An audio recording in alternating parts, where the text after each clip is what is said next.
Hello friends, good morning. आज हम लोग 31 मार्च 2026 के करंट अफेयर्स डिस्कस करेंगे। आज के सेट में टोटल 5 टॉपिक्स हैं, जिसमें पहला टॉपिक जो है वो शिगेलोसिस वायरस से संबंधित है। तो हाल ही में केरल में शिगेलोसिस इन्फेक्शन के मामले में काफ़ी वृद्धि दर्ज की गई है।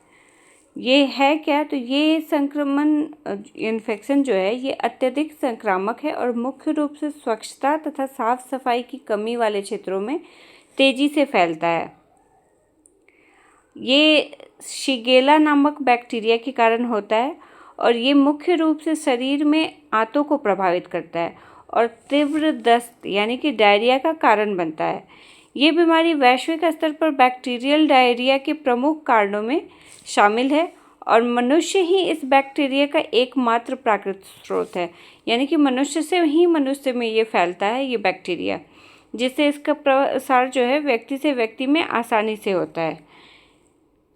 किन मार्गों से फैलता है? तो ये संक्रमण मुख्य रूप से मल मुख मार्ग यानी कि फीकल ओरल रूट से फैलता है और दूषित भोजन, पानी या संक्रमित व्यक्ति के संपर्क में आने से ये तेजी से फैलता है। किसको सबसे ज़्यादा प्रभावित करता है? तो वैसे लोग जिसकी इम्यूनिटी वीक होती है, जैसे 5 वर्ष से कम आयु के बच्चे, बुजुर्ग, कुपोषित व्यक्ति या कमज़ोर प्रतिरक्षा इम्यूनिटी वाले जो लोग होते हैं, उन लोगों को ये ज़्यादा प्रभावित करता है, ज़्यादा उनमें ऐसा ये इन्फेक्शन देखने को मिलता है।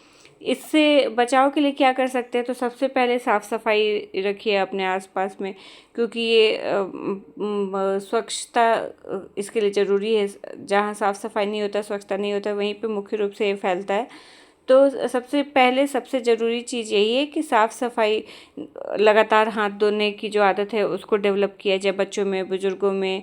अक्सर देखा जाता है कि बच्चे खेलते खेलते कुछ खा लेते हैं या उसी हाथ से वैसे ही रह जाते हैं। बुज़ुर्ग लोग जल्दी जल्दी हाथ नहीं धो पाते हैं।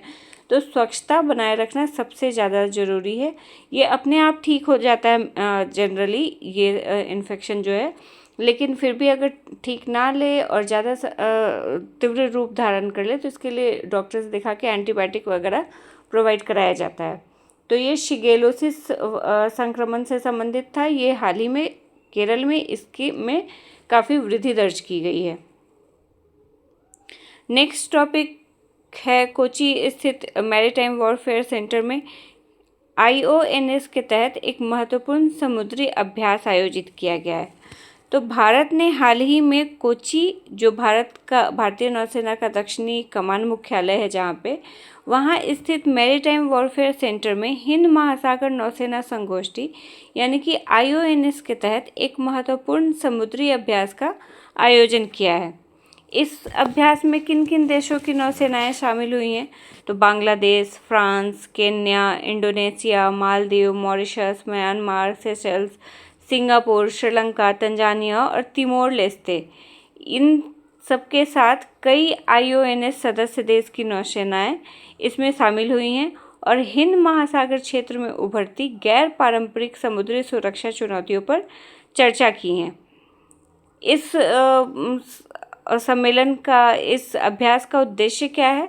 तो विभिन्न देशों की नौसेनाओं के बीच समन्वय को बेहतर बनाना, सूचना साझा करने की क्षमता को बढ़ाना और समुद्री डकैती, अवैध तस्करी और आपदा प्रबंधन जैसी जो चुनौतियां हैं उनसे निपटने के लिए साझा रणनीति विकसित करना, इस उद्देश्य से ये अभ्यास आयोजित किया जा रहा है। और भारत 2026 से 2028 तक IONS यानी कि इंडियन ओशन नेशनल सिम्पोजियम की अध्यक्षता भी कर रहा है। और ये जो अवसर मिला है भारत को, ये 16 वर्षों के अंतराल के बाद मिला है। तो ये भी ध्यान रखिएगा कि IONS की अध्यक्षता कब से कब तक के लिए मिली है भारत को? तो 2026 से 2028 तक। नेक्स्ट टॉपिक एनवायरनमेंट का बहुत इम्पॉर्टेंट टॉपिक है और जिसके बारे में है वो प्रजाति बहुत इम्पॉर्टेंट है, तो वो ध्यान रखिएगा आप लोग। तो आंध्र प्रदेश के कोरिंगा वन्यजीव अभयारण्य के अधिकारियों ने होप आइलैंड पर लगभग 20,000 ऑलिव रिडले कछुओं के अंडे का सफल संरक्षण किया है। कोरिंगा वन्यजीव अभयारण्य कहाँ है? तो ये आंध्र प्रदेश में गोदावरी नदी के मुहाने पर स्थित है, जहाँ कोरिंगा नदी बंगाल की खाड़ी में स्थित गिरती है। इस अभयारण्य की स्थापना कब हुई थी? तो 1978 में इसकी स्थापना की गई थी और ये भारत के दूसरे सबसे बड़े मैंग्रोव वन क्षेत्र के लिए प्रसिद्ध है। यहाँ मैंग्रोव की कौन कौन सी प्रजातियाँ पाई जाती हैं? तो राइजोफोरा, एविसेनिया, सान्नेराटिया, तो ये सारी मैंग्रोव की प्रजातियाँ हैं जो यहाँ पे पाई जाती हैं। यहाँ पाए जाने वाले प्रमुख जीव कौन कौन से हैं? तो स्मूथ कोटेड उदबिलाव और फिशिंग कैट जैसे संकटग्रस्त स्तनधारी जो हैं वो यहाँ पाए जाते हैं। इसके साथ ही ब्लैक कैप्ड किंगफिशर, ब्राउनी चील, सीगल और सैंड पाइपर जैसे प्रमुख पक्षी भी यहाँ पाए जाते हैं। ओलिव रिडले जो कछुए होते हैं, ये इनकी एक खास बात होती है इनका सामूहिक अंडे देने का व्यवहार। इस व्यवहार को आरी बाधा के नाम से जाना जाता है और इसमें हजारों मादा कछुए एक साथ तट पर आकर अपने अंडे देते हैं। रेड लिस्ट में अगर देखें IUCN की रेड लिस्ट में, तो ये वल्नरेबल यानी कि सुभेदिक कैटेगरी में है ओलिव रिडले। तो ये ओलिव रिडले से संबंधित टॉपिक था, बहुत इंपॉर्टेंट टॉपिक था। ज्योग्राफी में भी पूछा जा सकता है कि ये कुरिंगा वन्यजीव अभयारण्य कहाँ स्थित है? तो ये आंध्र प्रदेश में स्थित है, गोदावरी नदी के मुहाने पर स्थित है। और दूसरा ओलिव रिडले कछुआ, ये तो IUCN की रेड लिस्ट से रिलेटेड क्वेश्चन तो कई बार UPSC से लेके स्टेट PCS सब एग्जाम में पूछा गया है। तो ये IUCN की रेड लिस्ट में वल्नरेबल कैटेगरी में है। नेक्स्ट टॉपिक भी एनवायरनमेंट का ही टॉपिक है। अरुणाचल प्रदेश में हाल ही में एक नई तितली की प्रजाति की खोज की गई है। क्या नाम है? तो यूथालिया जुबिनगर्गी, यूथालिया जुबिनगर्गी इसका नाम है इस तितली का। और ये जो तितली है ये यूथालिया वंश से संबंधित है जो दक्षिण और दक्षिण पूर्व एशिया में व्यापक रूप से पाया जाता है। इस वंश की जो तितलियाँ होती हैं वो आमतौर पर जंगलों में पाई जाती हैं और इनके पंख भूरे रंग के होते हैं जिन पर धब्बे बने रहते हैं। ये तितली मुख्य रूप से अर्ध सदाबहार वनों में पाई जाती हैं जो समुद्र तल से लगभग 600 से 750 मीटर की ऊंचाई पर स्थित होते हैं। और इस वंश की 80 से अधिक प्रजातियां हमारे पूर्वोत्तर भारत में पाई जाती हैं। तो इसी की एक नई प्रजाति खोजी गई है, यूथालिया जुबिनगर्गी, अरुणाचल प्रदेश में। नेक्स्ट और लास्ट टॉपिक है हमारा QS world university ranking by subject से संबंधित।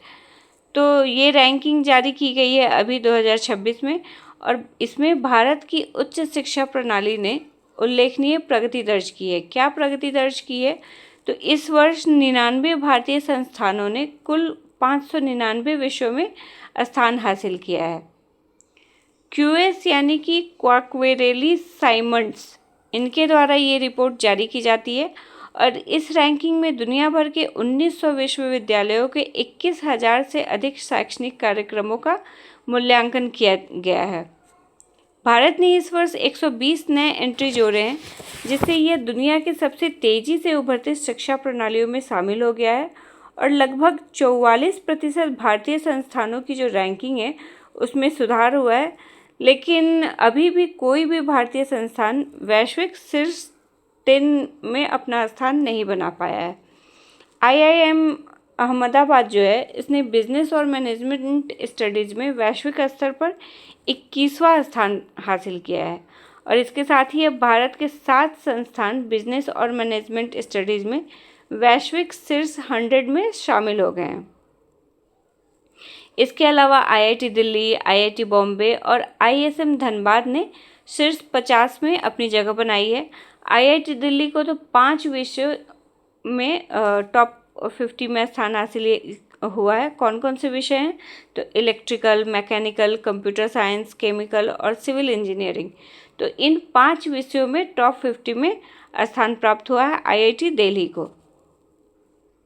तो ये हमारे आज के टॉपिक्स थे। मिलते हैं नेक्स्ट डे। Thank you.